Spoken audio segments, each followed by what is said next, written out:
आपको ऐसा क्यों लगता है कि आपने एक और मुद्दा उठाया है, आगरा की जामा मस्जिद की सीढ़ियों के नीचे वहां पर केशव देव की मूर्ति है, क्यों ऐसा आपको लगता है? क्योंकि इसके प्रमाण बहुत बार मांगे जाते हैं। मैं खुद उस जगह पर गई हूं, मैं खुद उस जामा मस्जिद में, मैं जब आपका बयान आया उसके बाद हम लोगों ने वहां से रिपोर्टिंग किया, हमने दिखाया कि वहां पर इस वक्त क्या स्थिति है। उनका साफ तौर पर इनकार है कि वहां पर कोई मूर्तियां नहीं है, वहां पर किसी तरीके का सर्वे नहीं होने देंगे, कोई खुदाई नहीं होने देंगे। वो खुदा नहीं है जो खुदाई नहीं होने देंगे। ये पाकिस्तान नहीं है जो वो खुदाई नहीं होने देंगे। हमने खुदाई की बात ही नहीं की, वो क्योंकि वो कभी उस आधुनिक युग के ज्ञान को समझ नहीं पा रहे हैं। आजकल ऐसी ऐसी मशीनें हैं कि 20 किलोमीटर नीचे बता देती हैं इसमें क्या है और क्या नहीं है। हमें उनकी मस्जिद से कोई लेना देना नहीं। और मैंने जिस तथ्य को लेकर ये मुद्दा उठाया है, ये कोई किताब मैंने नहीं लिखी। माजरे आलमगीरी किसने लिखी है?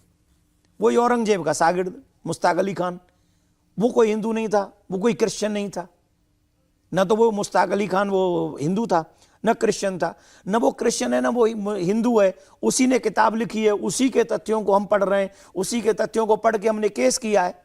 या तो ये लोग स्वीकार करें कि हमारे जितने भी मुस्लिम इतिहासकार हैं वो सब झूठ लिखते थे, तो हम फिर सोचें इस विषय पे।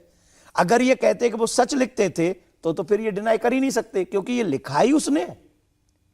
और अगर डिनाई नहीं कर सकते, आप हिंदुस्तान में रहकर अगर भाईचारे की बात करते हैं, तो उन्होंने लिखा कि मथुरा की जब मस्जिद मंदिर तोड़ा गया और उनके केशव देव जी की छवि को आगरा जामा मस्जिद की सीढ़ी के नीचे इसलिए गाड़ा गया कि तुम जिनकी पूजा करते हो उन्हें पैरों तले कुचलेंगे।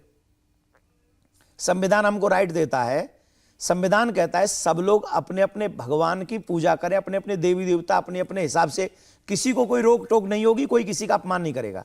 तो जब अपमान नहीं करेगा तो कोई मेरे भगवान के ऊपर पैर रख के कैसे जा सकता है? ये 100 करोड़ सनातनी यहां पर रहते हैं, बहुसंख्यक लोग हैं हम लोग, तो हमारे ही भगवान का कोई अपमान करे और हम चुपचाप बैठे रहें?